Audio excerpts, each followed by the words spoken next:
Hello again everyone and welcome back to Dragon Age Inquisition. We are back here in the Winter Palace where we've just discovered this dead Qunari warrior in this building off to the side of the sort of main entrance of the Winter Palace, I believe. Apparently he was in a fight, got separated from his allies, in a fight with someone wielding both magic and a blade. And he's just crawled in here and died. No one knows how he got in here or where he's from. Did the fight happen inside the palace, or did it happen outside the palace? And if so, how did he get in? There is a lot of questions to be asked here, and it's also not a Qunari as such. It looks like it's a human warrior who's obviously maybe following the Qun. So yeah, it's an odd one, right? Vivienne the last few years, Inquisitor. I fear I shall have no opportunity to meet with you prior to the Exalted Council of Halam Shiral. The colleges and fraternities of enchanters are holding yet another round of elections in a few months, and I must be present to organise everything, or the Equitarians and the Lucrosians will inevitably get drawn into the most passive-aggressive arguments over the number of ballot boxes and the arrangements of voting cards you can possibly imagine. On the last two occasions when I could not be spared from my duties at the Imperial Court, the isolationists sealed themselves inside the debating area with ice walls in protest over some insult from a libertarian senior enchanter from Cumberland. I must, of course, convey the continuing approbation of the Orlesian Court, though I have no doubt dear Duke Cyril has already bored you to death with the Council of Heralds' compliments by now. Cordially, Vivienne. Still can't get over this. This is a big mystery. Accompanied by some brilliant music as well, by the way, if you missed it just towards the end of the last episode and the start of this one. Really good. Varric in the last few years. Oh god, this will be a very interesting read. Inquisitor, greetings and salutations from beautiful Kirkwall. The sun is shining and the seabirds are screeching, and almost nothing in Hightown has fallen into a sinkhole and ended up in the sewers in over a month. The Red Lyrium claim to the gallows is going better than expected. Nobody misses having Meredith fused to the flagstones, eerily glaring at everyone. The city guard celebrated finally getting her out of there by holding a completely impromptu parade. Several Lotan residents composed a song on the spot with lyrics to the effect of "Thank the Maker, the crazy cursed Templar is gone," which was remarkably catchy despite, or maybe because of, the fact that it was mostly just swearing in tune. Even with all this stellar progress, it looks like I'm stuck here. Channels in the harbour were completely changed by falling debris a few years back, which led to a lot of ships getting wrecked coming and going, which only made things worse. And then we had rifts open and weird glowing fade rocks appeared out there. Incidentally, thanks for closing the rifts. Now, the only hope for repairing the harbour is to send guys with pickaxes to clear the rocks. Ever try to hire miners who are also divers, Inquisitor? There aren't many, and even fewer are happy mining glowing shit from the Fade. This is going to take a lot of my coin to fix. Stop by the city sometime, we'll get in a game of Wicked Grace. Please, this Viscount shit is boring me to death. Beautiful. Truly beautiful. What's this? Cullen in the last few years. Cullen, word has spread from Denerim about the summit the Inquisition will attend. The news is half rumours, but with the representatives they say are going, it's clearly serious, and the details are probably not something you can put down in a letter. I will, however, look forward to more glowing descriptions about how much you love Orlesian parties. Branson's here. His son insists I add "Ello Cole" to this letter. He also insists it be "Ello" and not "Hello." Your nephew is stubborn. How very familiar. Love me. Nice. Cassandra in the last few years. Oh, Inquisitor, you don't need me to dictate every word exactly, do you? I may be divine, but that doesn't mean I have any particular skill at letter writing. Should I start with a joke? I don't know how to make hours upon hours of meetings with Grand Clerics sound anything less than mind-crushingly tedious. I also don't know how to make a joke about that. Something involving hats, probably. Varric would know. It's very important that I sound reassured. The Inquisitor has so much to deal with already, and should not have to worry about the state of the Chantry on top of everything else. You can say something about how well the Red Lyrium cleanup efforts have gone, can't you? And perhaps mention that Templars and Mages... No, never mind, that subject has been discussed to death. Or perhaps mention the play about the Inquisitor's heroism that's being performed in Val Royeaux? That would be good to hear about, I'm sure. Oh, I'm late for a meeting with some revered mothers from Navarra. Just finish this up with something appropriate. With the grace and benediction of the Maker, Divine Victoria. How very Cassandra-esque. Right, now on to more... Can I rotate that? I got +3 strength from rotating a picture. That's marvellous. Okay, so now we need to find out what is going on with this blood trail. We need to figure out this mystery of this Qunari warrior. Oh, that's how you climb up. So I didn't need to go through all those hoops to get that bottle before, but okay. Looks like it came down over the railing. So the blood just came from all the way up here. Why was he up here? There's an open window. Where has there been fighting? Like, genuinely, I'm confused to where the fighting's been happening here. Oh, this is a concern. So he was inside the Winter Palace at some point. Just literally the main building itself. This door's been kicked down, which... An active alluvian. Oh, dear me. Why is this here? Why is there an active... Has Morrigan been here? I would understand why Morrigan would be here, but I haven't seen her. I guess we enter. Are we bringing people with us? We are. So we'll take Dorian, Varric, and we are actually allowed to take Cassandra. That's fantastic. Acquired the Divine. This is the Crossroads. Oh my god, she's actually wearing armor. Brought me here while showing me the alluvians. Oh yeah. So we currently don't have a chest plate on. That's concerning. Yeah, that's our armor. Let me just make sure that everyone is equipped as possible. Dorian. Oh wow, that is considerably better for you, Dorian. Oh no, that's because it was Cassandra's armor. Although, wow, yeah, she has. I'm kind of tempted to just leave her armor as it is, just because it's divine armor. I think I will, you know. Yeah, I think I actually will just leave it. That's cool. So this is the Crossroads.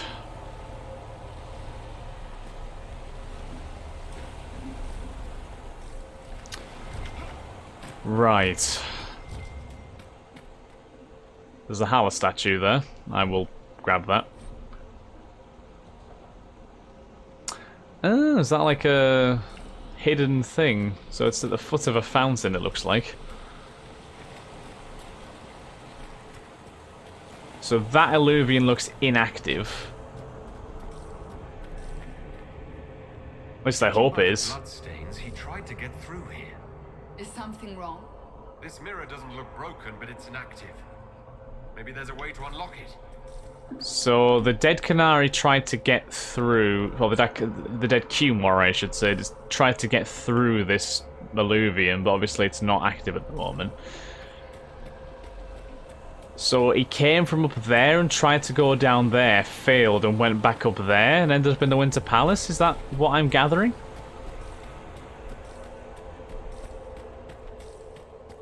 This is a very odd sort of mystery, this is.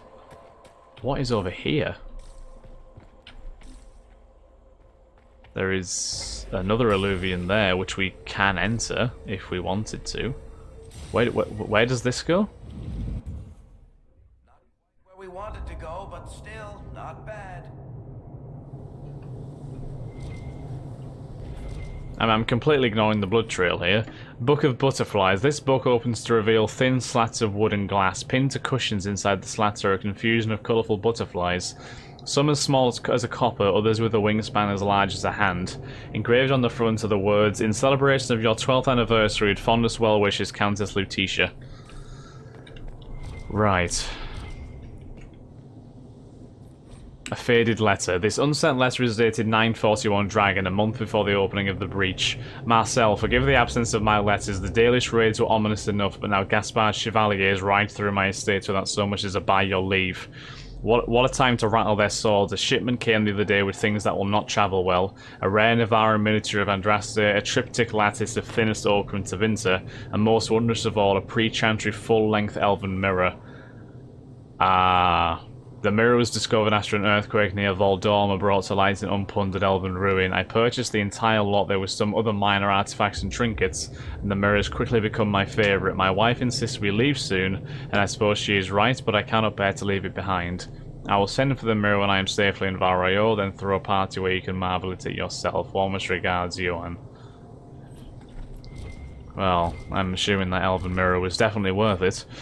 Moonlight on the Feast of Shadows. The front cover of this novel is a group of armed men and women fighting a horde of imaginary monsters while a winged horse with a horn flies in the background against an enormous rainbow. There's text on the back. In the far future, a disparate group of men and women from all corners of the land band together to end an unstoppable evil. As these bold adventurers go from travelling companions to friends, will their secrets and desires tear them apart? Clued Lunarly, an ancient elf... Clued Loonlily. That sounds a lot more grand. An ancient elf pulled out of time. This brawny warrior scholar seeks only to return to her liege in the distant past, but the voices calling her forward aren't what they seem. Ren. This mysterious thief used to sing in taverns while deftly lifting items from the wealthy. Many have fallen in love with the diminutive Heartbreaker, but Ren has a dangerous pact with a sinister figure in the shadows. Lancaster Marlowe, a gifted but eccentric mage travelling the wider world for the first time. Marlowe's ambition for power is matched only by an uncanny ability to thrust his new acquaintances into danger.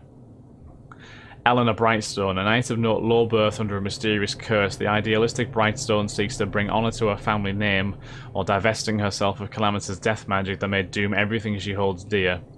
Tilka, an orphan of great resolve, young Tilka seeks to restore the balance of magic in the world. To do that, she must seek guidance from her foster parents, if she can find a way back to the surface of the moon. Oh god. Not all may survive their journeys, for these are the perils of a land unrecognisable, a time immemorial. Join them in Moonlight on the Feast of Shadows at the end of the 13th Age. There is a note slipped into the novel. Enjoy the book, my dear. It's Lord Fleming's most ambitious yet. I'm not sure what a moon whale is, and at times there is a scandalous amount of attention paid to young men's backsides, but I doubt that will put you off in the slightest. Well, I guess you've got to pay attention to them sometimes, right? Some of them may be worth paying attention to, you know. It's one of those. Fade touched obsidian, nice. Nice crafting material. There's a really suspicious chest just sat in the middle of the room. Looks very tempting. There's this note behind here as well. Illustrated periodical. Notable changes. Chevaliers serving Duke Eneas will now carry shields with dovetailed dividing lines instead of their previous flory. Lord Fortier of House Agley will join in union with Lady Vauclain of House Surrey. A full-face mask in the Montemardian crimp style containing 2 colours from each noble line's heraldry may now be worn by first and second cousins of either household. Lady Westmouth of Denerim will join in union with Lord Pierre of the House Veneur. A half-faced domino mask, black with white trim, rubies, pearls, or opals, may now be worn by Lady Westmouth's direct relations. Okay, well, let's get what's in this. Oh no. Well, we should have known it was too good to be true. Level 27 enemies as well. Oh boy.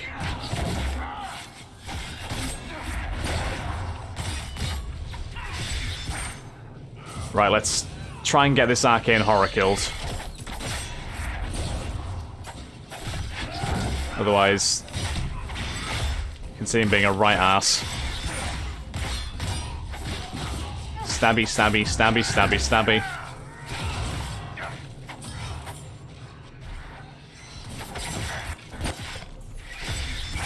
Nice, there we go. And, oh, there's another one. Damn. That's not ideal. Ow. Could have done without that. You stop teleporting, please. Just for 1 goddamn second.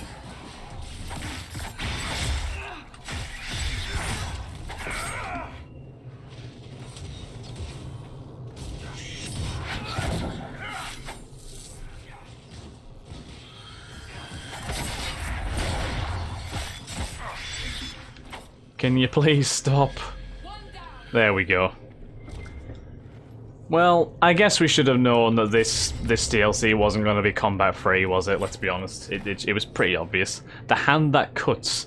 The following stacking bonus is granted on ability usage. 2 pieces plus 10 attack speed, 3 pieces plus 10 movement speed, 4 pieces plus 1% heal on hit. Ah. Interesting. Notes on methods of enchantment. The writing on these papers aches to be looked at shimmering slightly as if under an enchantment. The notes are handwritten, but each letter is as perfectly uniform as from a printing press. Notes on the first attempt. Improper valances on the bindings woven into the materials led to a catastrophic unravelling.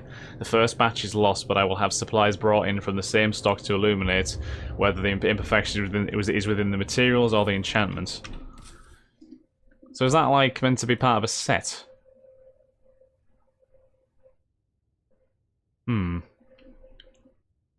I'll take away the Sunder on hit one and use that instead, I think. Okay, grand.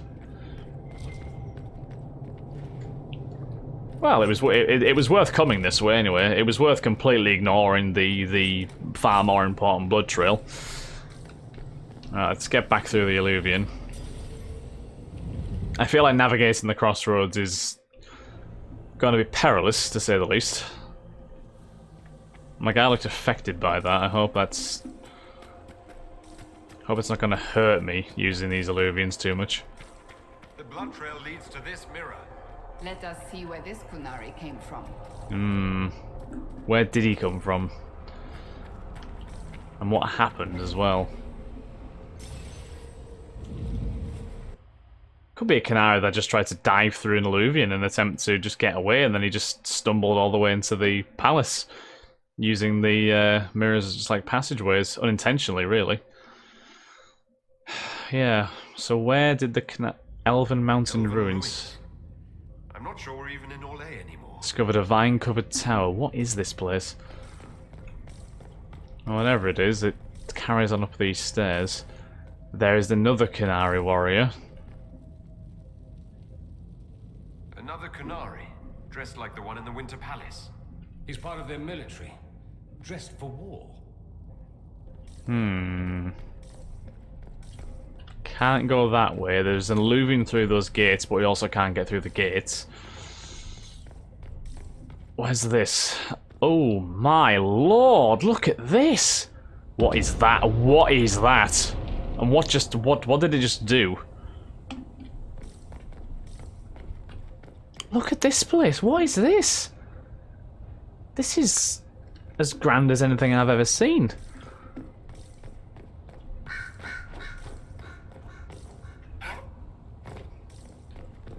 Well, that stuff's obviously not going to be good to walk through, is it? Okay, noted. I'm assuming you can get over this, right? No, apparently you can't. Apparently you cannot get over this. This Dorian, do you have some resistance to it, or...? Can you go around it?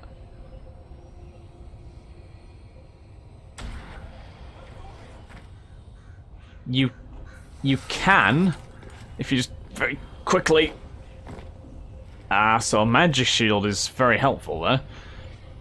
Large boost to attack speed and below 50% health. Probably not what we really need. God fucking damn it. Okay, everyone heal. I've wasted too many health potions at this point, honestly. Right, but where are we? Seriously, like this is an extremely picturesque location. It's absolutely stunning visually. Are these guys frozen in time, or are they? Oh, they've been turned to stone. This is the work of a mage. A powerful one. I can still feel the heat crackling. Yeah. To find out why these Qunari were here and who did this to them. What's that building in the distance as well? I don't know what's going on right now. There are enemies though. Use the Alluvions to find a way to the island. Why they're here? We've got to get across to that island. A broken statue sits atop a pedestal. There's more blood there. There's clear fighting in the distance. This alluvion shattered. So there's no chance of going through there.